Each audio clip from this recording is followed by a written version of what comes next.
자, 로마서 4장 1절에서 3절 우리 다 같이 시작. 그러면 우리 조상 아브라함이 육신에 관하여 무엇을 얻었다고 말할지요? 만일 아브라함이 행위로 의롭게 되었다면 그에게 자랑할 것이 있겠지만 하나님 앞에서는 없느니라.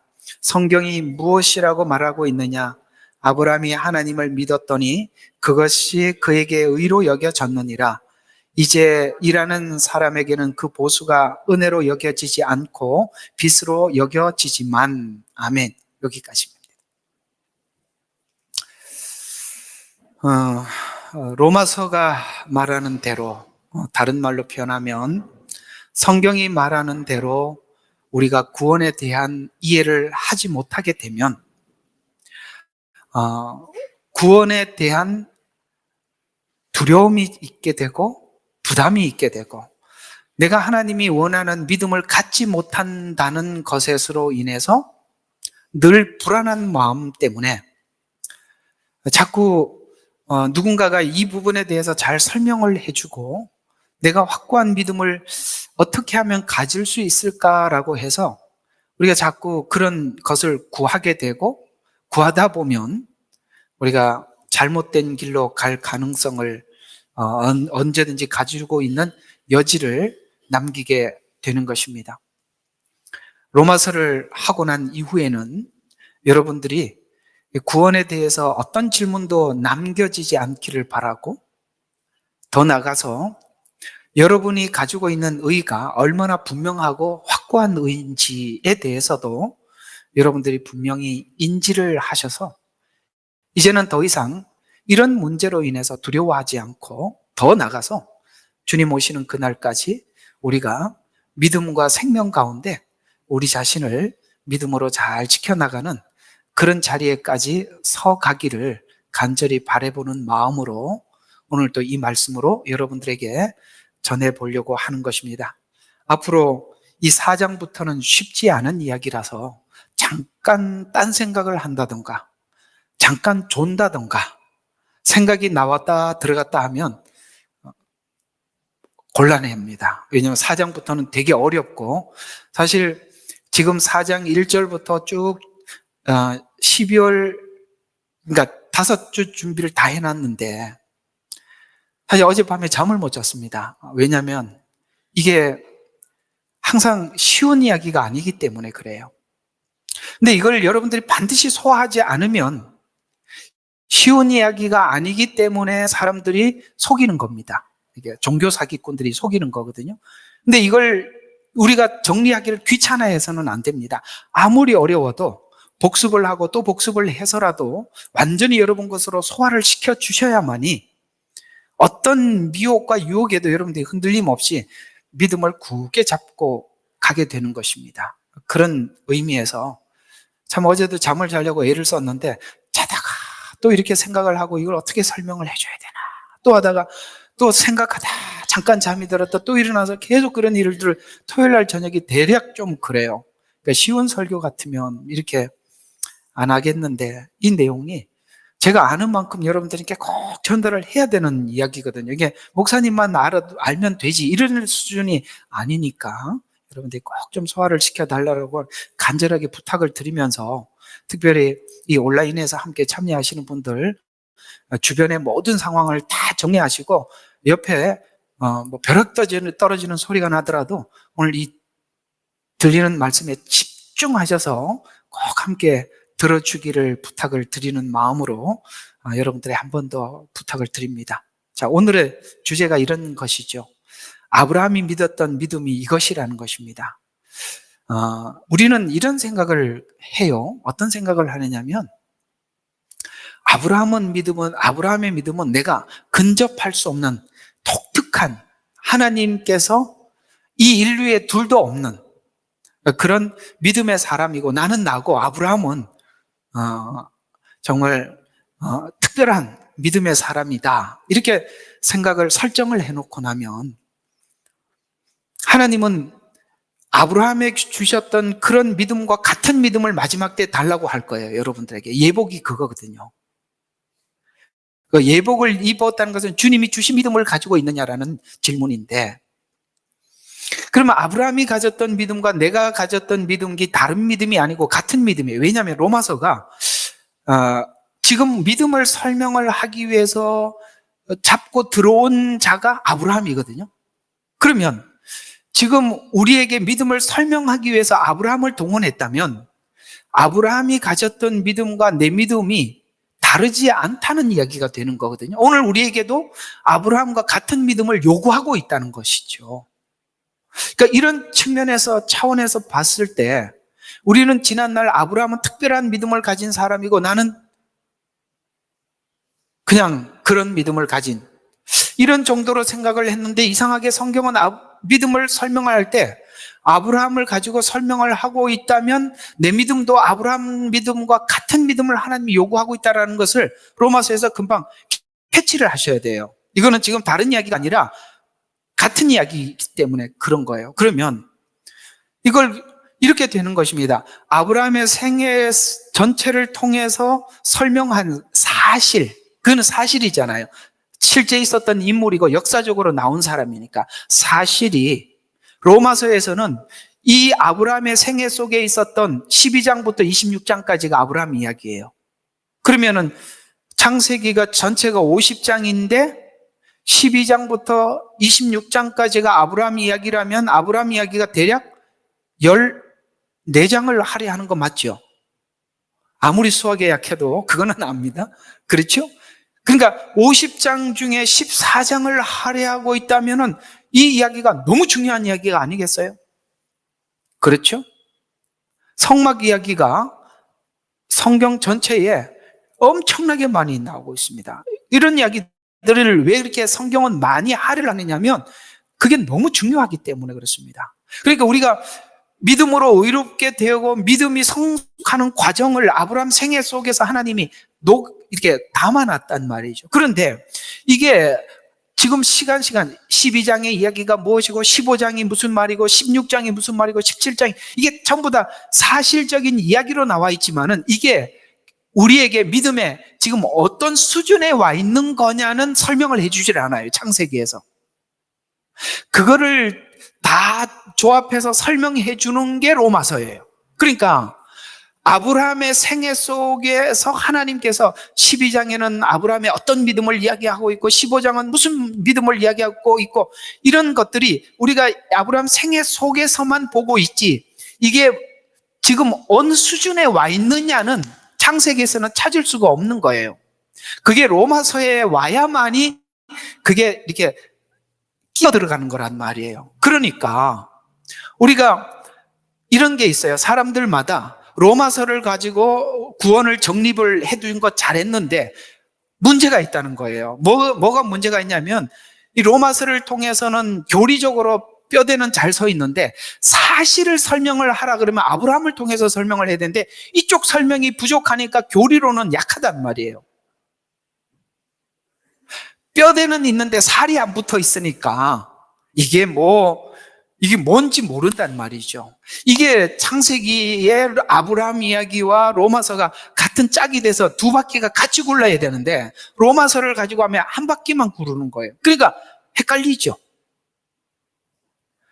지금 믿음을 설명을 하고 있는데 뭘 설명을 하려고 하는 거냐면 로마서 3장 21절을 한번 보시죠. 자, 이걸 설명을 하고 있어요. 자, 그러나 이제는 율법 없이 하나님의 의가 나타났으니 율법과 선지자들을 통해 증거된 것이라. 지금 뭘 설명을 할까요? 율법 말고 여기서 말하는 율법이란 여러 가지 의미를 가지고 있어요. 기억해 두세요. 꼭 기억해 두세요. 이거 말할 때마다 내가 말을 해야 되는데 꼭 기억해 둘 게 율법이라고 표현하는 것은 자기가 의를 만들어내는 걸 율법에서 나온 거예요. 다른 말로 행위로 나오는 의 이런 말들이 율법에서 나온 거. 그래서 이게 성경이 이렇게 많이 써놨어요. 율법, 행위. 그러니까 율법이라는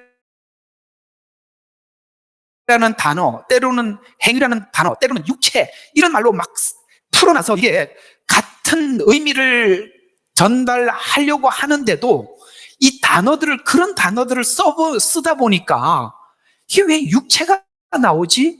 여기는 왜 율법이라는 말이 나오지? 왜 행위가 나오지? 이렇게 나오는데 아주 간단하게 하면은 내가 의를 얻기 위해서 뭔가를 만족시켜 하나님 앞에 하나님의 요구를 내가 충족시켜서 얻는 의, 쉽게 말해서 조건, 이렇게 표현하는 게 편할 거예요. 내가 하나님이 원하는 조건을 충족시켜서 얻는 의, 그게 아니라는 거예요. 육체, 행위, 그 다음에 율법, 이런 말들은 그런 의미를 담고 있다는 거예요. 단어 정리가 되셨죠? 이런 단어 정리가 안 돼 있으면 나올 때마다 다른 길로 가버려요. 이 단어들이 항상 하나님께서 말씀하신 행위, 이런 말들은 조건을 충족시키는, 그러나 그런 충족이 안 된 상태에서 아브라함은 의롭게 되었다, 이걸 얘기하고 싶은 거예요. 오늘 굉장히 중요한 이야기예요. 제가 어젯밤에 왜 잠을 못 잤는지 들어보면 이 이야기가 얼마나 심각한 건지 알 수 있어요. 그러니까 이런 부분을 놓쳐버리면 사실은 사람들이 목마르고 알고 싶은 게 이 이야기예요. 오늘 설명하고자 하는 로마서 4장, 5장 이런 앞으로 쭉 이런 이야기 드릴 텐데, 이게 모르고 목마르니까 자꾸 여기저기 듣는데 아무리 들어도 정리가 안 되게 되어 있습니다. 여기서 정리를 한번 해드릴 테니까 정신 차려서 한번 들어보시기를 바랍니다. 여기서 이제 지금 설명을 뭘 하고, 이제는 율법 없이 하나님 앞에 어떤 조건을 충족시키지 않고 얻는 의, 그건 믿음이라는 거예요. 그런다고 해서 그러면 이렇게 되죠. 아브라함이 그러면 의롭게 될 때 하나님 앞에 자기가 하나님 앞에 충분한 믿음을 충족시키고 난 뒤에 하나님이 의롭다라는 칭함을 받았냐? 아니다. 이걸 설명하려고 하는 거예요. 아니다. 우리가 신앙생활을 하면서 느껴지는 그 이상한 느낌들이 뭐냐면 이런 겁니다. 나는 지금까지 잘 믿고 있는 줄 알고 잘 왔다가 어느 날 보니까 전혀 내게 아무것도 없다는 걸 느끼는 그런 그러니까 내가 허상을 믿었던 것 같은 느낌을 느끼는 그 날이 온다, 이 말이에요. 지금 아브라함이 그랬다, 이 말이에요. 그런데 그런 날이 오기 전에 이미 하나님은 그를 의롭다고 하셨다. 왠지 오늘 그걸 설명해 주려고 하는 거예요. 무엇 때문에 의롭다고 했었었는지. 그래서 우리가 가끔씩 그런 느낌이 있어요. 야, 내가 이전에는 구원을 못 받은 것 같은데 이제 받은 것 같다라는 그런 느낌도 오늘 여기 아브라함의 생애 속에서 찾아낼 수가 있는 겁니다. 잘 연구를 하셔야 돼요. 이 아브라함은요, 연구할 게 너무 많은 거예요. 이게 그냥 이렇게 흘러가는 이야기가 아니라 왜 그 이야기들을 세밀하게 기록했는지를 하나하나 뜯어보면 여기에 진주가 있고 보석이 이렇게 안 보이는데 박혀 있기 때문에 그걸 캐내야만이 딱 정리가 되는 거예요. 그래서 아브라함이 믿었던 믿음이 어떤 믿음이냐? 바로 이것입니다 라는 주제로 여러분들에게 함께 나눠보도록 하겠습니다. 자, 오늘 여기 이제 로마서 4장과 7장에는 우리의 구원 문제를 이제 자세히 설명해 나가려고 하는 것입니다. 4장부터 7장까지 쭉 듣고 나면 우리 구원 문제가 이렇게 시작되어서 이렇게 진행이 되고 이렇게 가는 거구나라는 것을 알 수가 있어요. 4장, 7장은 구원에 대한 기초에 관한 내용이라서 기초를 튼튼히 해야 하는 것은 매우 중요합니다. 구원에는 우리의 자랑이 개입할 수 없었다는 것을 아시겠어요? 자랑이라는 말은 하나님이 원하는 조건을 충족했을 땐 자기 자랑이 나오는 거죠. 아셨어요? 네. 우리 구원에 대해서는 하나님 앞에 자랑할 것이 없다라고 분명히 말했어요. 그 자랑이라는 말 단어 자체가 그런 거잖아요. 그죠? 내가 하나님 앞에 원하는 것을 해드렸기 때문에, 내가 얻기 때문에, 내가 값을 지불했기 때문에 당연히 얻는 거다. 그게 아니라 이 말이에요. 왜? 15장에서 하나님이 의롭다고 해주셨기 때문에. 그게 왜 15장이냐? 그건 오늘 설명을 하려고 하는 거니까 들어보세요. 또 아브라함이 같은 형태의 구원을 신약 성도들이 받았다라고 설명해 주기 위해서 아브라함을 예를 들어서 도입을 했다는 것이죠. 로마서 4장 1절과 2절은 구원이 구약에서부터 시작된 일괄된 하나님의 방법이라는 거예요. 여기 이제 초점이 누구에게? 아브라함이 아니라 하나님의 일괄된 방법으로 이렇게 부르셔서 믿음을 계속 주시고, 그 믿음이 하나님이 원하는 정점, 십자가의 죽음과 부활의 믿음에까지 쭉 이끄는 거를 아브라함은 15장에 하나님이 그렇게 하실 줄로 믿었다. 미래형. 그걸 자기 속에서 나와서 고백한 게 아니라 하나님이 그렇게 하실 줄로 믿었다는 거예요. 지금은 그 수준에 와 있지는 않지만 그게 중요한 거예요. 여러분의 믿음은 지금 하나님이 원하는 충분한 요구를 요구하는 만큼 우리가 가지고 있는 사람은 아무도 자신 없어. 제 자신도 자신이 없고 우리 모두가 자신이 없는데 딱 하나 믿는 것은 내 안의 믿음을 믿는 게 아니라 하나님께서 결국에는 그 부르신 이가 그 일을 완성할 줄로 믿는 믿음이 오늘 우리의 믿음이 자라게 만든다 이 말이에요. 그걸 아브라함이 믿었다 이 말이에요. 얼마나 자유스럽습니까? 믿음의 주체를 자신으로 보기 시작하면 도저히 자신감이 없는데 하나님께서 지금까지 이끌어 오신 하나님, 에베네셀의 하나님, 또 앞으로도 그렇게 이루어 주실 줄로 믿는 믿음이 그걸 하나님 앞에 계속 여러분이 일상을 통해서 관찰하면서 살고 그걸 하나님 앞에 계속 경험해 나가는 그 자체가 나도 모르게 여러분의 믿음이 자라가고 그게 성경에는 뭐라고 이야기하느냐 씨를 심어서 자고 깨고 자고 깨고 자고 깨고 하는 중에 자라가는 거예요. 근데 나도 모르게 그걸 지금 자라가게 단지 그리스도 안에서 살 때 이게 조건이 있는 거예요. 주님을 떠나면 아무 의미가 없어요. 여러분들이 주님을 떠난다는 말의 뜻은 여러 가지가 있어요. 여러분들의 믿음을 돕기 위해서 하나님은 이렇게 저와 여러분의 이렇게 만남도 하나님이 주선해 주시는데 그걸 자기 스스로 차버리면 아무 의미가 없는 겁니다. 찬 사람들은 그냥 찬 대로 가시면 돼. 돌아올 거니까. 어떻게 하나님이 굴릴지는 몰라요. 우리가 제일 중요한 게 뭐냐면 내가 지금 현재 믿음이 있고 없고를 떠나서 하나님이 주신 것을 소중히 여길 때 그럴 때 여러분의 믿음은 하나님 안에서 관리가 되는 것입니다. 그걸 놓치는 게 가장 비참한 거예요. 그래서 이게 이제 구약부터 하나님께서 이런 방식으로 부르시고 이런 식으로 믿음을 주셨다라고 표현하려고 하는 것이 아브라함 생애를 통해서 우리에게 믿음을 주시는 하나님의 일괄된 방법이라고 설명해 가고 있어요. 즉 십자가 은혜라는 방법이라고 설명해 가고 있습니다. 구원에는 자랑이 개입할 수 없다는 것에 대해서 살펴보면 오늘 로마서 4장 3절에는 아브라함이 하나님을 믿음에 이를 의로 여기셨다라고 표현하는 이 부분입니다. 아브라함이 하나님을 믿었다라고 하면 그 믿음이 또 조건이 될 수 있잖아요. 지금 성경이 지금 뭘 굉장히 예민하게 다루냐면은 믿었다라는 그 믿음을 자기에게 두지 말라고 이야기를 하는 거예요. 자꾸.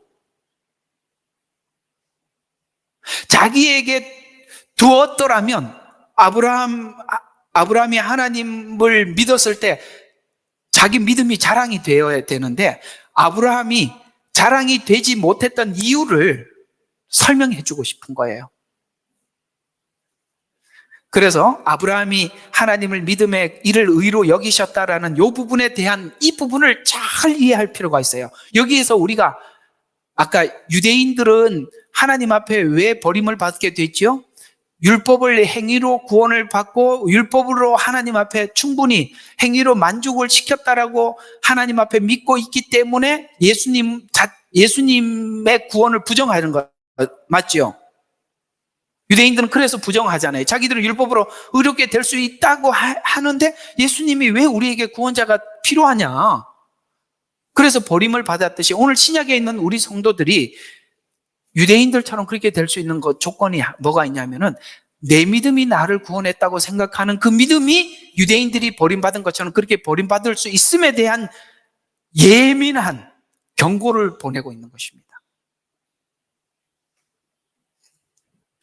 그래서 아브라함이 하나님을 믿음에라고 믿음이 조건이 아니라는 걸 오늘 얘기하고 싶은 거예요. 어느 때 의롭다함을 받았는지. 만약에 아브라함이 하나님을 믿음에 하나님께서 그를 의롭다고 하셨다 믿음이 조건이라면 22장에 가서 이삭을 드릴 때 됐다 너는 의롭다 이렇게 하야 맞죠. 그게 믿음의 정상이잖아요. 근데 그때 하지 않고 15장에서 의롭다고 했다고요. 15장에서는 진짜 아니었거든요. 그러니까 우리가 하나님 앞에 의롭게 된 칭의의 사건들은 그때 일어난 거예요. 22장은 믿음의 정점에 섰을 때예요. 아브라함이 뭘 믿었느냐? 그때까지 하나님께서 자기에게 계속 자기 생애 속에 찾아오셔서 간섭하셔서 그 믿음을 주실 줄로 믿는 걸 하나님은 그 미래에 완성될 믿음을 보고 의롭다고 해주신 거예요.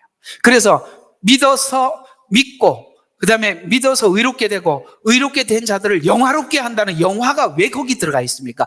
성화가 빠져버렸잖아요. 우리는 그 자리에까지 하나님이 인도하실 줄로 믿고 오늘 하루하루 하나님 앞에 인도함을 받는 거예요. 그 인도함을 받는 과정 속에서 우리에게는 계속 하나님이 어떠하신 분인 줄 배워가는 것입니다. 그래서 여러분들이 그렇게 성숙해 가는 거예요. 그걸 내가 만들어가는 게 아니라 하나님께서 그렇게 하실 줄로 믿는 믿음이 우리 마음속에 있는 거죠. 여러분 그 믿음이 있으시죠? 저도 믿음이 이게 전부라니까요. 없어요. 하나님의 하나님 되심을 믿는 거 이외에는 아무것도 없어요. 그래서 성경은 그렇게 말하는 거예요. 믿음은 들음으로. 들음은 오직 그리스도의 말씀을 들을 때만 믿음이 생겨요. 예수님이 어떤 분인지를 알고 배울수록 우리에게는 계속 믿음이 들어오는 거예요. 담대해지죠. 하나님 앞에 하지 못했던, 행하지 못했던 것조차도 행할 믿음이 생기는 것이죠.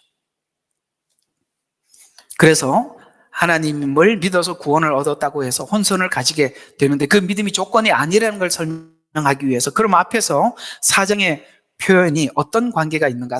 로마서 4장은 무엇을 설명하고자 하는가 하면은 아브라함이 믿어 구원을 얻은 것이 아브라함의 행위나 조건이나 자격에 있지 않았다고 설명해서 자랑이 없었다고 설명하는데 우리에게 이걸 설명해 주려고 해요. 왜냐하면 15장에서는 그렇지 않았다는 이야기예요. 왜 자랑이 없었다고 이렇게 설명하느냐 하면은 로마서 4장 1절이 개역 개정에는 육신으로는 아브라함이 무엇을 얻었냐 이렇게 육신이라고 표현을 해버렸어요. 근데 이제 킹제임스는 그런즉 우리 조상된 아브라함이 육신으로 무엇을 얻었다 좀 더 정확하지요. 우리 조상된 이게 들어가 있었죠. 왜냐하면은 이 믿음의 조상이 아브라함이니까. 그래서 우리 조상된 아브라함이 육신으로 무엇을 얻었다고 말할 수 있으리요라고 우리에게 질문을 하면서 이렇게 동원된 육신이라는 말은 다른 의미로는 행위라는 의미를 갖는데 이 말씀은 다음 절에 이렇게 증명해 나가고 있는데요. 4장 2절에 보면 행위로 얻었으면 라는 말과 같이 행위로 의롭게 된 것은 아니라는 말인데 행위로는 의롭게 된 것이 아니라는 것인데 행위로 의롭게 된 것은 22장에서 그랬고 지금은 아니라 이 말이에요. 그래서 우리가 지금 가지고 있는 이 칭의가 우리 행위가 점점 성숙해서 22장까지 내가 내 안에 들어온 주님이 살고 그리스도 안에서 내가 죽고 주님이 사는 데까지 간다 이 말이에요.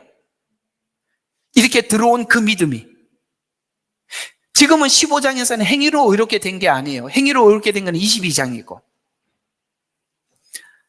그래서 행위로 얻었으면 라는 말과 같이 행위로 의롭게 된 것은 아니라는 말인데 그 내용을 자세히 살펴보면 이런 이야기가 되는 것입니다. 자, 우리에게 창세기로 쭉 넘어가서 보면 이런 이야기가 되는 것입니다. 그래서 창세기 한번 가봐야 돼요. 직접 읽어야 눈으로 읽어야 되니까 자, 창세기 15장을 한번 보십시다. 아브라함이 하나님 앞에 의롭다함을 여김을 받을 때가 어떤 상황인지 한번 보시면 바로 이런 상황이라는 것을 알 수 있습니다. 자, 15장 1절부터 이런 일들 후에 주의 말씀이 환상 중에 아브라함에게 임하여 말씀하시기를 아브라함아 두려워 말라 나는 너의 방패요 너의 지극히 큰 상인이라 하시더라. 아브라함이 말씀드리기를 나는 자식이 없사오니 이게요 아브라함이요 하나님과 처음 대화하는 거예요. 앞에 보셔요. 한 번도 번도 아브라함이 하나님이 일방적으로 말을 했지 한 번도 아브라함이 반응한 적이 없어요. 왜 반응을 못했을까요? 아유, 이게 말이 안 되니까. 안 믿어지니까. 너무 엄청나니까. 있을 수 없는 일이니까. 왜냐하면 창세기 11장, 여기가 여러분 원래 아브라함 이야기는 12장부터 보면 다 틀려요. 어디부터 보셔야 되느냐면 11장 11장 사례가 잉태하지 못했다는 말이 한번 쓱 지나가거든요. 예, 30절. 자, 사례는 임신하지 못함으로 자식이 없었더라. 이렇게 해놓고 시작하는 거예요. 근데 아니, 사례가 자식이 잉태하지 못한단 말이에요. 요즘으로 말하면 이제 자녀를 못 낳는 어떤 여인이에요. 하여튼 그렇습니다. 근데 생각해봐. 열국의 아버지가 뭐예요? 모든 민족의 아버지라는 이야기인데, 아브라함이라는 말 자체가 얼마나 부담스러워요. 아니, 무슨 열국의 아버지예요. 자식도 하나도 없는데. 이게 너무 엄청난 이야기 아니겠어요? 그러니까 하나님이 그렇게 해주시겠다고 말씀은 하는데, 자기가 그걸 믿을 수가 없는 거예요. 지금까지 딸하는 왔어요. 근데 지금까지 한 번도 반응을 못 해준 거예요. 그래서 사람은 자기 보고 아브라함이라고 그러는데 진짜 아니거든요. 사례는 출생을 못하죠. 그래서 그럼 하나님이 이제 그 다음번에 이제 어떤 생각을 해내냐면은 이 얘기를 꺼내자마자 뭐라고 이야기하는지 좀 봐요. 아브라함이 말씀드리길 자식이 없사오니 내 집의 청지기는 다마스커스에 있는 엘리에셀이오니 주 하나님이여 나에게 무엇을 주시려나이까? 이 뭐예요? 나는 사례는 자녀를 못 놓으니까 여기 우리 집에 원래 그 당시에는 자녀를 못 놓으면 청지기 중에 가장 이렇게 앞장서 있는, 그러니까 그런 청지기에게 재산을 물려주고 그 가문의 대를 잇게 해주는 거고요. 그러니까 그걸 제안하는 거예요. 하나님 앞에. 하나님 저 아내 자식도 못 놓고 그러니까 하나님 약속은 하니까 저는 지금 아시잖아요. 안 되니까 그러면은 이 방법으로 하시죠 하고 방법을 제안하는 거예요. 그래서 엘리에셀이 있으니까 하나님의 나에게 무엇을, 그래서 3절에 아브라함이 말씀드리길 보소서 주께서 내게 씨를 주지 아니하셨으니, 맞지요? 틀린 말 한 거 아니잖아, 그죠? 보소서 내 집에서 태어난 자가 내 몸의 상속자가 될 것이나이다 하니, 그렇게 주님은 자꾸 그렇게 말을 하고 나는 그거 안 되고 있으니까 하니, 보라 주의 말씀이 그에게 임하여 말씀하여 이 사람은 나의 상속자가 되지 않을 것이니, 하나님 못을 박죠. 아니다. 않을 것이니 내 자신의 몸에서 나올 자가 내 상속자가 되리라. 딱 하나님이 제안을 하는데 네 몸에서만 나오면 된대. 근데 그럼 내 몸에서만 나오면 되는구나라고 하고 그 다음에 하갈을 주해서 또 이스마엘을 낳죠. 인간이 생각하는 당연한 반응 아니겠어요? 여러분 지금 아브라함 믿음이 있어 보여요. 우리 굉장히 상식적인 사람이에요. 우리하고 별 다를 바가 없다고요. 아브라함을 자꾸 영웅화시키지 말라는, 그러면 아브라함에 대한 믿음을 연구를 하지 않아요. 왜냐하면 별종이거든요. 별종이 아니라는 걸 라고 성경은 이야기를 하고 있는 거예요. 그래서 그를 밖으로 데리고 가서 말씀하시기를 이제 하늘을 쳐다보고 별들을 셀 수 있다면 그 별들을 세어보아라. 또 그에게 말씀하기를 내 씨가 이와 같으리라 하니라. 내 씨가 이와 같으리라. 별을 셀 수 있어요? 별을 어떻게 세요? 못 셉니다. 그러니까 너무 많다는 거예요. 그러면서 6절에 그러니까 그 말을 하나님이 하자 아브라함이 주를 믿으니 주께서 그거를 6절에다가 표시를 해놓으세요. 요 말이 오늘 로마서 4장에 있는 말이에요. 아브라함이 주를 믿으니 주께서 그것을 그에게 의로 여기셨다. 이게 칭의 사건이에요. 그러면 성경이 하고 싶은 이야기가 뭐죠? 아브라함이 의롭다함을 입을 그때가 믿음이 완전했냐라는 물음이에요. 아니라는 거예요. 왜요? 16장부터 17장 계속 가면서 아닌 걸 계속 보여주거든요. 그러면 15장에 하나님 앞에 의롭게 되었어요, 아브라함이. 그러면 오늘 로마서가 질문하는 거예요. 아브라함이 그 믿음을 자랑할 게 있느냐? 라고 묻는 거예요. 여러분 대답해봐요. 자랑할 게 있어요, 없어요? 없어요. 여러분이 하나님 앞에 의롭게 되었는 것이 자랑할 것이 있어요, 없어요? 없다야. 왜요? 아브라함에게 아무 조건이 없었어요. 우리에게도 아무 조건이 없었어요. 우리는 아무 조건이 없는데 하나님께서 사람을 보내서 예수님을 믿게 하고 믿음이 우리 속에 시작되게 했어요. 그 씨앗을 하나님이 넣어줬단 말이에요. 내가 믿어서 시작한 것이 아니라 하나님이 넣어줘서 출발했단 말이에요. 그러니 우리는 하나님 앞에 자랑할 것이 하나도 없어요. 바로 이 지점에 대한 이해가 너무 없다는 거예요. 그래서 어떤 사람은 믿음이 자랑이 되든지 아니면 믿음에 대해서 의심을 하든지 이 모든 것은 자기로부터 출발한 믿음이기 때문에 그렇게 된 것입니다. 하나님이 우리를 보고 믿으라고 할 때는 하나님이 믿음의 모든 것을 조건을 충족시켜줘야 내가 믿지요. 믿음이라는 그 생리 자체가 그렇잖아요. 믿음이라는 생리 자체는 안 믿는 사람에게 책임이 있는 게 아니라 믿으라고 하는 사람에게 책임이 있는 거예요. 맞지요? 그러면 우리가 왜 그렇게 믿음이 안 자라느냐? 하나님께서 여러분의 일상을 통해서 계속 믿음을 심어주고 계시는데 그걸 우리가 거부하기 때문에 못 느끼는 거예요. 그래서 하나님과 더불어 살아가는 사람들은 매일매일 하나님께서 내 생애 속에 작은 간섭, 큰 간섭, 이렇게 간섭, 이걸 계속 경험하시는 거예요. 하나님은 그걸 계속 경험하도록 우리 일상 속에서 계속 함께하고 있다고요. 사단은 그걸 놓치게 만드는 겁니다. 그걸 놓치게 만드는 거예요.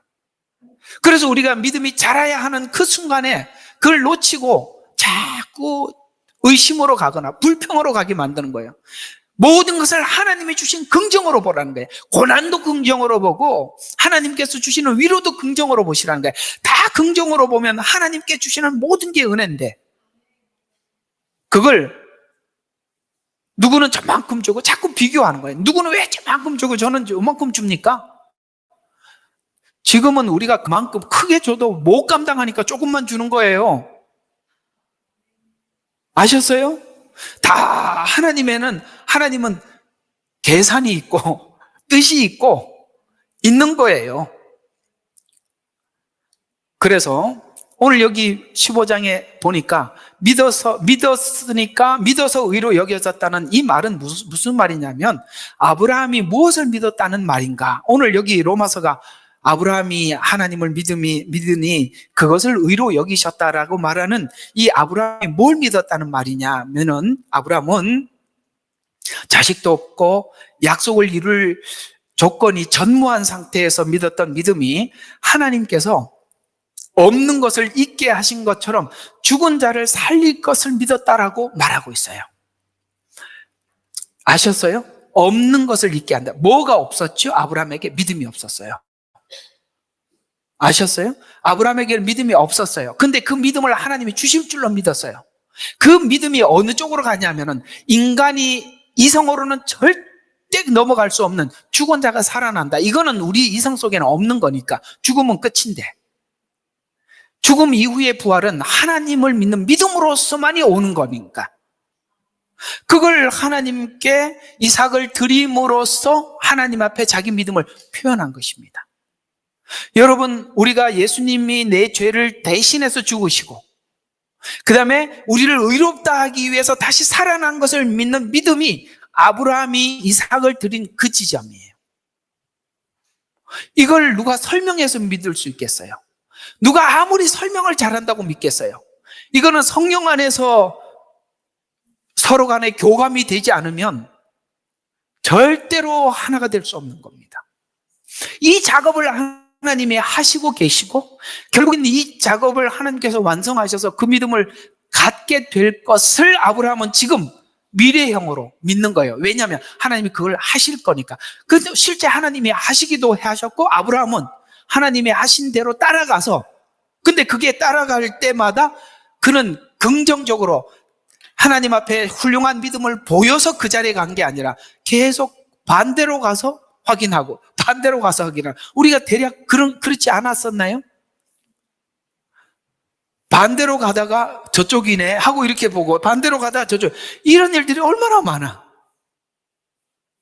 율법적인 이해로 믿음을 이해하는 사람들은 잘못 가면은 틀렸다고 생각하는데 하나님은 잘못 가서 반대를 보라는 거예요.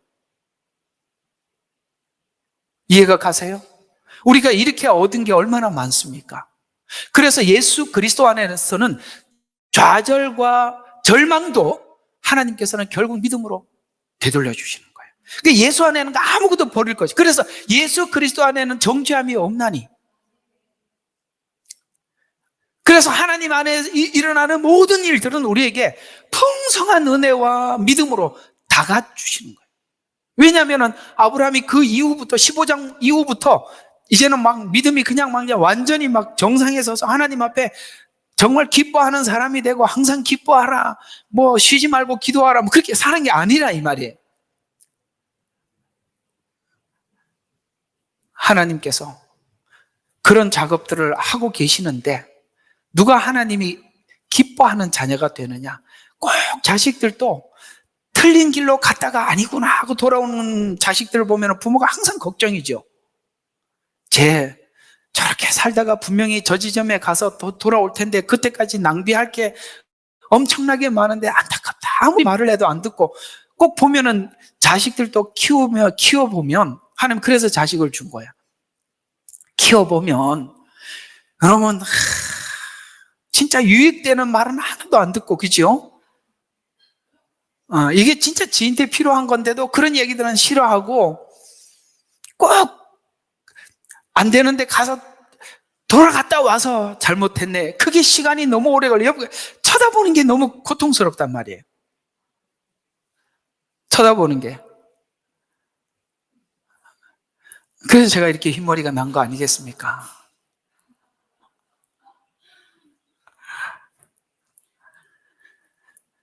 그래서 결국은 하나님께서 이렇든 저렇든 하나님께서 그 일을 하시겠지만 우리는 이제 철이 든 성도로서 하나님 앞에 나가야 되지 않겠어요? 저는 보통 이렇게 하듯이 많은 자극을 받아야 돌아옵니다. 이렇게 하지 말고 계속 보시면, 그래서 창세기 15장에서는 아브라함이 믿었던 하나님은 이런 하나님이었다고 소개하고 있어요. 4장 17절 그가 믿는 그분. 그러니까 아브라함이 지금 어떤 하나님을 믿었는지 소개를 해주고 있어요. 우리도 이런 하나님을 믿는 거예요. 내가 믿는 그분, 그가 믿는 그분. 같은 이야기예요. 같은 이야기니까 한번 봐요. 죽은 자를 살리고 없는 것을 있는 것처럼 부르시는 하나님 앞에 서니라. 아멘. 없는 것을 있게 한 것은 이삭의 출생이에요. 죽은 자를 살린 것은 모리아산에서 드린 사건이에요. 이 두 가지를 다 경험한, 이게 우리가 흔히 말하는 복음에서 말하는 가장 중심이 되는 부활과 십자가의 죽음과 부활 사건입니다. 그러니까 아브라함이 믿었던 것은 뭘 믿었던 거죠? 언젠가는 메시아 그분이 오셔서 내 죄를 대신해서 십자가에 죽으실 것이고 나를 의롭다 하기 위해서 다시 살아날 것이다 라는 것을 다윗 시대에 가서 그가 아브라함이 미리 본 바, 그분을 그때를 기다렸다는 거예요. 뒤에 나옵니다. 그래서 그가 믿는 그분, 곧 죽은 자를 살리시며 없는 것들을 있는 것처럼 부르시는 하나님 앞에 서니라. 믿음을 의로 여기셨다는 말은, 창세기 15장의 믿음은 무에서 유를 창조하시는 하나님 앞에서, 이삭의 출생이에요. 그래서 무에서 유를 창조하실 하나님을 믿었던 수준이 아니라 하나님께서 무에서 유를 15장에서 그렇게 완벽하게 하나님의 전체를 믿은 것이 아니라, 창세기 15장 3절은 주께서 내게 씨를 주지 않았으니 보소서 내 집에 태어날 내 상속자가 될 것이며 엘리에셀에게, 아까 읽었죠? 라고 말씀하신 것을 보아서 전능을 믿는 믿음이 아직 깊게는 잘 이해하지 못하고 있는 상태라는 걸 알 수 있어요. 믿음이라는 것이 자라가는 것이기 때문에 오늘날 갑자기 다 생긴 게 아니라 이 말이에요. 자라가야 하기 때문에 요 과정을 우리가 자꾸 놓쳐요. 과정을 이해해 줄 수 있어야 돼요, 사람마다. 그래서 깊게 이해하지 못한 상태라는 걸 알 수 있는데, 엘리에셀을 통해서 약속을 이어가라는 것을 믿는 고백을 보면 지금은 그 믿음이 없지만 나중에는 이 믿음을 가질 것이라고 하나님은 말씀하고 있는 것이에요. 하나님은 아브라함의 믿음이 지금 현재를 넘어서서 미래의 믿음을 인정해 주는 이유는 하나님이 그 믿음을 주실 것이라고 아브라함은 믿었다 이 말이에요. 우리는 지금 이 믿음으로 끝나는 것이 아니라 하나님께서 우리의 생활 속에 계속 함께 하셔서 나도 모르게 하나님 되심을 계속 우리가 알면 알수록 내가 죽고 그리스도가 다시 사는 일을 행함으로 하더라는 거예요. 우리가 옛날에는 못 참았는데 지금 참더라, 그런 게 있더라. 있어요 없어요? 우리는 옛날에는 그냥 뭐야 이렇게 했던 사람들인데 그걸 안 하고 있잖아요.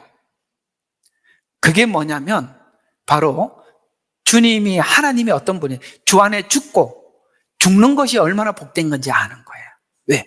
다시 사는 것이 있다는 걸 알기 때문에 죽을 수 있는 거예요.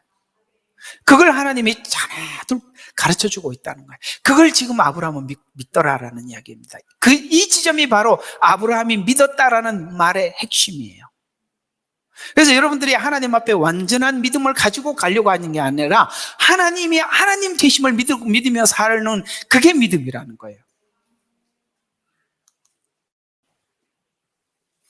그래서 사도 바울이 빌립보서 1장 6절에 이런 말씀을 하는 거예요. 제가 굉장히 좋아하는 말씀이에요. 제가 목회를 하면서 가장 좋아하는 말씀을 적으세요 그럴 때 항상 제가 이 말씀을 적었습니다. 한번 같이 읽어볼까요? 시작. 내가 확신하노니 너희 안에서 선한 일을 시작하신 그분께서 예수 그리스도의 날까지 그 일을 완성하리라. 이게 믿음 전부예요.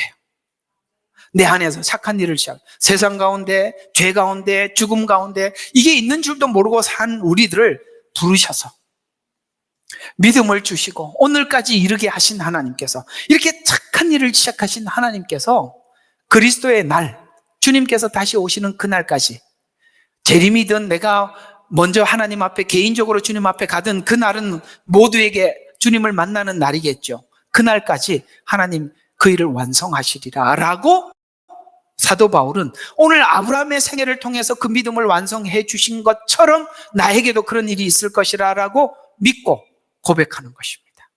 우리는 이 고백이 우리 신앙 고백이 전부예요.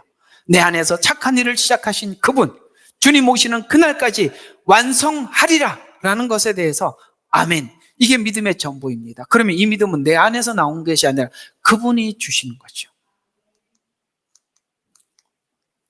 이 약속을 확인하기 위해서 하나님은 언약을 통해서 분명히 하기 위해서 아브라함은 하나님 그렇게 하실 줄로 그렇게 말씀하신다면 나에게 이게 어떻게 그렇게 될 수 있는지에 대해서 나한테 좀 확인을 해 주십시오 라고 한 게 15장의 그 언약식이죠. 그 언약식이 15장에 쭉 뒤에 나옵니다. 그래서 내가 8절을 보면 그가 말씀드리기를 주 하나님이여 내가 이 땅을 유업으로 삼을 줄 무엇으로 알리까? 그랬더니 주께서 말씀하시죠. 암소, 염소, 순양, 산비둘기, 집비둘기, 이게 다 뭐지요? 모세오경에 등장하고 있는 제사에 나오는 것들이죠. 이게 다 뭐지요? 우리가 배워보니까 예수님이 십자가 사건이에요. 지금은 이렇게 나오지만 이게 실제적으로 구체적으로 제도로 설명을 하고 있고, 이 모든 것이 바로 십자가 위에서 드려졌던 예수님의 피 흘림의 사건이라는 걸 우리가 알 수 있어요. 그리고 하나님께서 이걸 제안을 하시고 아브라함과 언약식을 하자 그래놓고 하나님이 일방적으로 지나가심으로써 주님께서 우리가 어떻든지 상관없이 2000년 전에 십자가에 오셔서 죽으셨습니다. 하나님이 일방적으로. 이것이 우리로 하여금 하나님을 향한 믿음을 완전히 확증하게 만드는 거예요.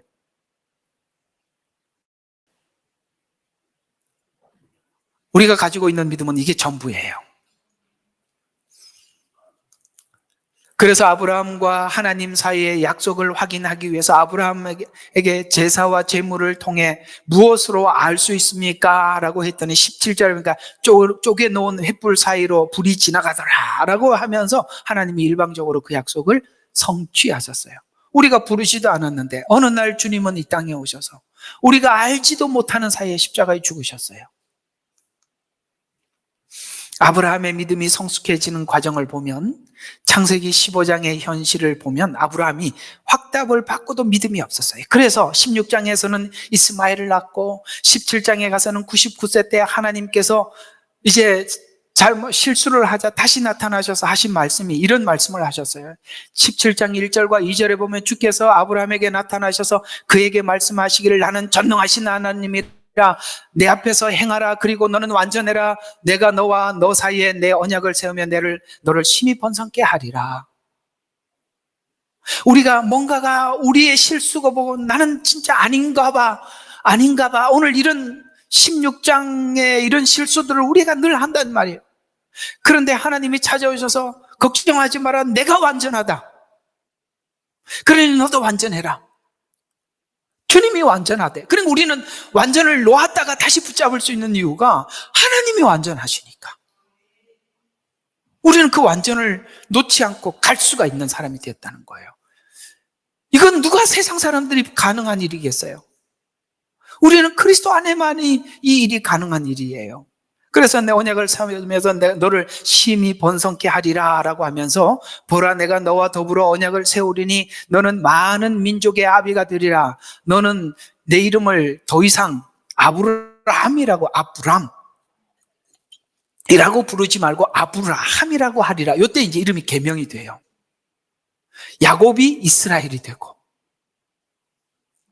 이게 뭐냐면 아브라함은 고귀한 한 가정의 아버지, 그가 아브라함이 돼서 민족과 열방의 아버지가 되었어요.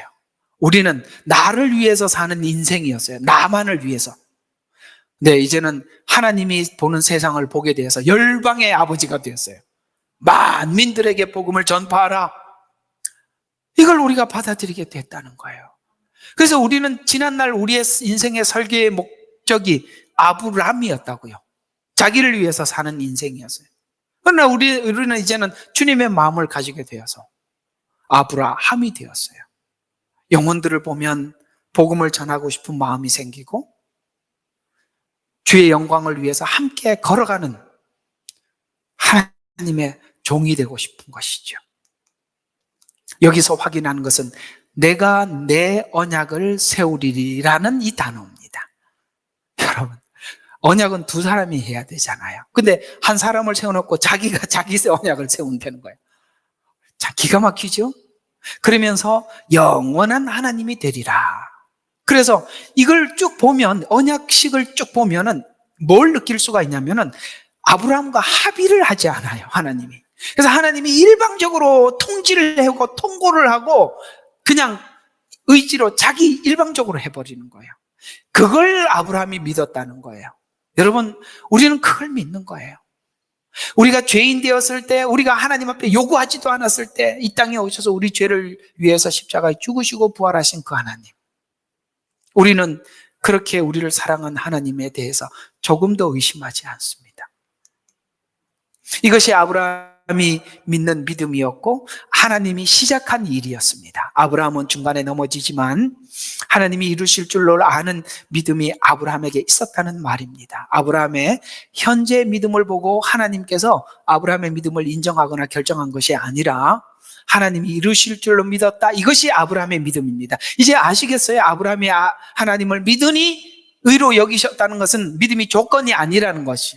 아시겠어요? 지금까지 인도하셨던 그 하나님을 바라보고 미래도 하나님이 원하는 지점까지 인도하실 줄로 믿었다라고 이렇게 이야기를 하는 것입니다.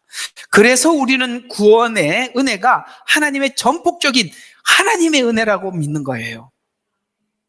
이걸 모르면 자기 믿음이라고 생각하는 거예요. 아브라함의 부르심, 믿음이 성숙해가는 과정 모두가 하나님의 약속과 그분의 신실함 때문입니다. 그래서 여기서 말하는 믿음이라는 말을 쓰는 것은 행위가 아니다라는 말로 대조하고 있는 것입니다. 믿음을 설명하면서 왜 행위가 아니라는 것을 강조하느냐? 자랑치 못하게 하려 함이라. 유대인들이 율법을 가지고 자랑해서 망했어요. 오늘 우리도 믿음을 가지고 자랑으로 가면 망할 수 있는 거예요.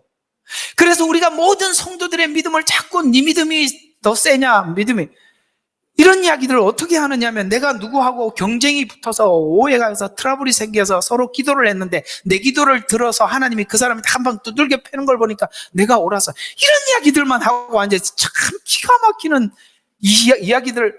아니 뭐 믿음 이야기하면 꼭 그런 이야기들을 해요. 내가 옳았다는 거예요. 그걸 증명으로 하나님이 그 사람을 두들겨 패는 걸 내가 눈으로 봤는데, 그 집에 뭐 재산이 이렇더라, 뭐가 어떤 건강을 잃었다, 이렇게 얘기해. 이게 얼마나 성경이 이야기하고 있는 믿음과 너무나도 다른 이야기입니까? 그거는 귀신의 믿음이에요. 그건 하나님이 그런 믿음을 우리에게 말하지 않았습니다. 우리의 믿음은 우리가 만든 게 아니라 하나님이 주신 은혜예요. 선물이에요. 자랑할 게 아무것도 없는 거예요. 여러분 믿음이 자랐더라도, 하나님 앞에 많은 사람들 앞에 세워서 높아졌더라도 우리는 자랑할 게 아무것도 없는 거예요. 하나님이 그냥 하셨을 뿐이에요. 그래서 로마서 4장 오늘 4절과 6절에 보면은, 일하는 자에게 일한 것의 행복에 대해서, 일에 대해서 받은 것이 대가지. 그렇죠? 일을 해서 믿음을 들여서 구원을 받았다면 이건 대가를 받은 거잖아요. 그런데 일하지 않고 받은 것은 선물이에요. 그래서 우리는 선물로 받은 거예요. 왜? 15장에서 의롭다. 만약에 22장에서 그렇게 됐다면 당연히 구원을 받아야죠. 이해가 가시죠? 왜 15장에서 의롭다고 하셨는지. 오늘 우리도 믿는 믿음이 그렇게 완성될 것을 믿고 가는 거예요. 그래서 이 이야기들을 또 종합해서 정리하는 부분이 11장에 있는 믿음의 사람들을 쭉 나열을 하다가 아브라함 믿음을 쭉쭉쭉 설명하는 과정에 여기서 또 하나 발견할 게 이게 있어요. 히브리서 11장의 아브라함의 믿음을 정리하는 곳에서는 15장에 있었던 믿음을 칭찬하지 않아요.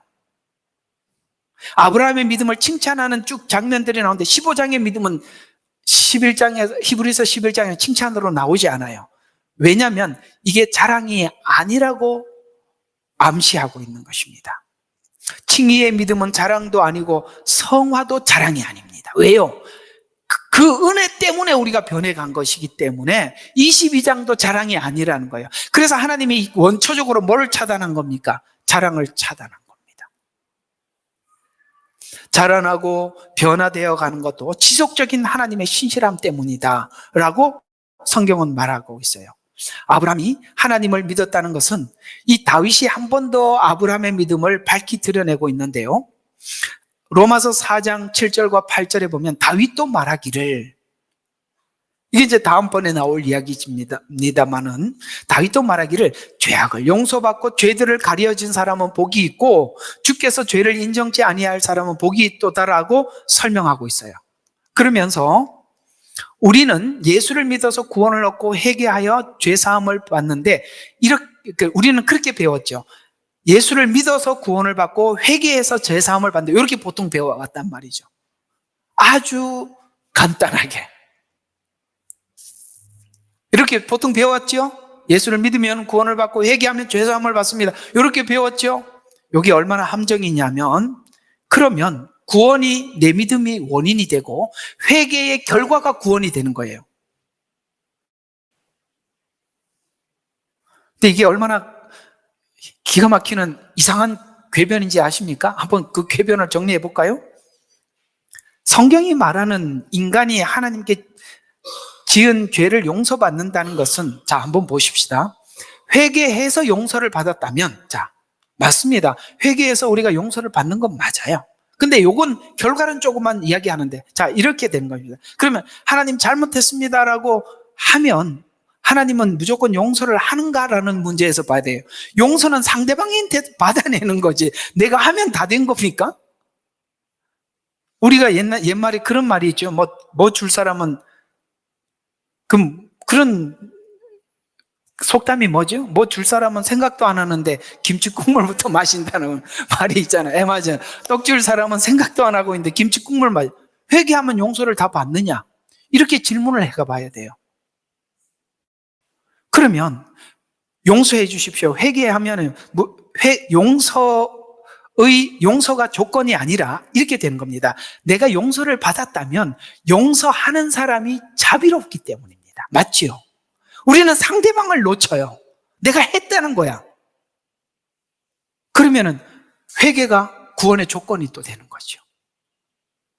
참 이게 무슨 뜻이냐면 너무나도 기본적인 설명 없이 한 거라 이 말이에요. 무조건 회개해, 용서해줘. 맞아요. 하나님이 자비로워서 용서해 주셔요.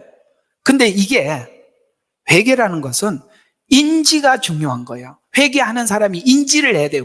죄인이라는 걸 인지해야 되고, 용서해 주는 분이 자비롭다는 것을 이 인지 없이 회개하는 것은 다 피상적인 회개라고요. 맞지요? 예. 피상적인 회개. 그거는 그냥 후회예요. 후회. 그래서 우리가 회개해서 용서를 받았다면 용서해 준 분이 자비로운 것이지 내가 회개했다가 근거가 아니라 이 말이에요.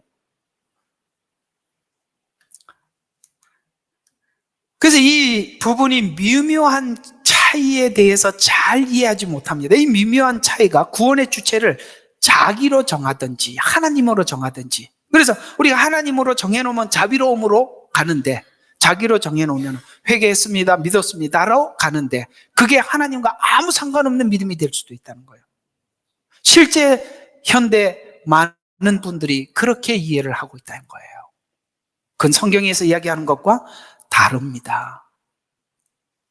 성경이 말하는 것은 우리의 구원은 하나님의 자비가 그 근거라고 규정을 하고 있습니다. 그래서 우리가 하나님께 회개했다는 것은 하나님의 자비에 우리의 죄를 아뢰고 구하는 것입니다. 그래서 우리의 구원은 회개가 아니라 하나님의 자비하심이다로 가는 것입니다. 그래서 구원은 예수 그리스도가 구원의 근거가 된다는 것입니다. 하나님의 자비하심에 회개함으로 죄를 용서받는 것입니다. 그래서 우리의 구원은 믿음이 조건이 아니라 자비가 조건이 되는, 그분이 조건이 되는 것이죠. 그걸 아브라함이 믿은 거예요. 지금은 부족하지만, 그분에 대해서 15장에서는 다 알지 못하지만 그분이 신실하시고 그분이 이러하신 분이기에 내가 지금은 거기를 따라잡지 못하지만 하나님께서 그 일을 이루실 줄로 믿습니다라는 것을 하나님이 받아들여서 의롭다라고 칭해 주셨다. 이걸 지금 로마서에서 설명해 주고 있는 것입니다. 우리가 내가 알아야 하는 구원은 나에게 조건이 있는 것이 아니라 하나님께 있다는 것이고, 내 믿음이 상대방의 능력을 움직이는 조건이 아니라는 거예요. 내 믿음이 하나님을 움직이는 게 아니에요. 우리는 자꾸 그렇게 생각하고 있죠. 내 믿음이 하나님을 움직이고 하늘 보좌를 왜 흔들어요? 왜 하나님 보좌를 왜 흔들고 앉아 있어요? 하나님의 보좌는 경고해야죠. 왜 흔들어 내가? 우리 믿음이 하나님을 움직이는 조건이 아니라는 겁니다. 아브라함이 이삭을 드렸더니 하나님이 놀래갖고 어이구 보좌에서 벌떡 일어난 게 아니라 하나님이 주신 결과를 보고 있는 중입니다. 그게 야고보서 이야기 아니겠어요? 네가 믿음이 있다고 하느냐? 행함으로 그 믿음을 보이라. 네가 이론으로 알고 있는 믿음은 아니라는 거예요. 왜냐하면 필연적으로 믿음은 행함으로 나올 수밖에 없는 조건을 가지고 있어요. 그 행위로 나오더라도 자랑하지 않는 행위 말이죠. 그래서 여러분들이 하나님 앞에 뭘 하더라도 그냥 신실하게 하셔야 돼요. 누가 알아주든 안 알아주든 아무 상관이 없어요. 그냥 신실하게 사는 거예요. 하나님 앞에서. 저는 여러분들에게 개개인적으로 뭘 하는 일들에 대해서 그래서 칭찬하지 않으려고 하는 거예요. 그리고 여러분들이 하나님 앞에 뭔가를 약속했으면 그냥 신실하게 하세요. 그래야 하나님을 여러분이 직접 경험할 수 있어요. 오케이? 여러분, 칭찬하지 않는 교회가 얼마나 괜찮은 교회인지 아세요? 다른 교회는 사람들을 칭찬해서 데리고 가는데 칭찬 안 하고 데리고 가는 거는 여러분들 정말 귀한 교회입니다. 이거 참 자기가 자기 이야기 하려니까 좀 어렵긴 하지만, 자, 그래서 아브라함이 믿는 믿음은 하나님이 약속했던 것을 이루실 줄 믿는 믿음입니다. 아브라함은 무엇을 믿는 것일까? 바로 하나님의 성품, 항상 그랬잖아요. 우리가 결국에는 뭐가 믿으니까 하나님의 그 자비의 성품을 믿는 거예요. 거기에 다 달려있는 거예요. 성품. 제 자신도 그래요. 나는 제가 하나님 앞에 모든 것을 어디다 걸어놓냐면 하나님이 자비롭다, 하나님이 신실하시다는 하나님의 성품에다 내 모든 걸 걸고 믿음을 갖는 거예요. 맞죠? 나는 거기에다 모든 걸 겁니다. 자, 결론입니다. 아브라함이 믿음을 가졌던 믿음의 근거를 이렇게 설명을 하고 있어요. 자, 그러면 그 당시 아브라함이 미래에 대해서 구약의 성도들은 미리 내다봄으로 구원을 받았거든요. 그 아까 하나님이 무엇으로 알릴까라고 했을 때 그 번제 이야기는 예수님 십자가 사건을 그대로 묘사한 겁니다. 그렇죠? 우리가 구약에 있는 제사를 보면 그 얘기입니다. 그러면 그때도 뭘 봤느냐? 이때를 봤다는 거예요. 요한복음 8장 56절이 그 말이에요. 너희 조상 아브라함은 나의 때를 볼 것을 보고 기뻐하였다. 아멘. 지금 유대인들에게 예수님이 아브라함이 뭘 봤다고 생각하니? 네가 아브라함의 후손이라고, 아브라함이 뭘 봤다고? 이때를 봤다. 네가 아브라함은 나를 이렇게 대우하지 않았다. 너희들은 엄청 변형됐다는 거예요. 왜 믿음이 변형이 되는지 아세요? 믿음을 자기 조건으로 가면 믿음은 무조건 변형되게 돼 있어요. 유대인처럼. 아셨어요? 하나님이 입혀준 예복은 내가 준 예복이에요. 내가 준 믿음을 달라는 거예요. 네 믿음 말고 내가 준 믿음. 그러니까 아브라함이 지금 하나님을 믿었다라고 얘기했을 때 그 믿음은 뭘 봤다고요? 아브라함은 나의 때를 볼 것을 보고 기뻐하였다 라고 말하면서 아브라함도 대속자 안에서 구원을 얻게 되었다는 거예요. 구원은 믿음의 결과가 아니라 하나님의 자비의 결과라고 설명하고 있는 중입니다. 따라서 신앙생활의 절망에 관해서 흔들리지 말아야 하는 것은 하나님의 자비는 무궁하기 때문에 그 무궁한 자비에 우리의 모든 것을 의탁하는 것입니다. 왜냐하면 구원은 내 믿음의 결과가 아니기 때문입니다. 내 믿음은 내가 가지고 만들어낸 믿음은 늘 불안할 수밖에 없어요. 우리가 믿는 믿음은 하나님의 자비하신 성품을 믿는 믿음입니다. 결국 이렇게 되는 것인데요. 이렇게 얻은 구원이 성도들의 거룩한 생활을 요구하고 있다는 것입니다. 그렇죠? 이렇게 얻은 구원이 우리의 거룩한 생활을 요구하고 있어요. 거룩한 생활의 요구에 대해서 우리의 생각은 어떠냐 이거예요. 만약에 이것이 하나님 앞에 구원을 얻을 조건으로 거룩을 이해하고 있다면 구원 얻기 위해서 거룩해지려고 할 겁니다. 그러면 반드시 자랑으로 나오고 아시겠어요? 자기 얼굴이 나오게 돼 있어요. 그러나 하나님의 은혜로 거룩해진 사람들, 성화된 사람은 감사할 뿐이에요. 그래서 성화된 삶을 보고 그 사람이 무엇을 근거로 성화됐는지를 확인할 수 있는 것입니다.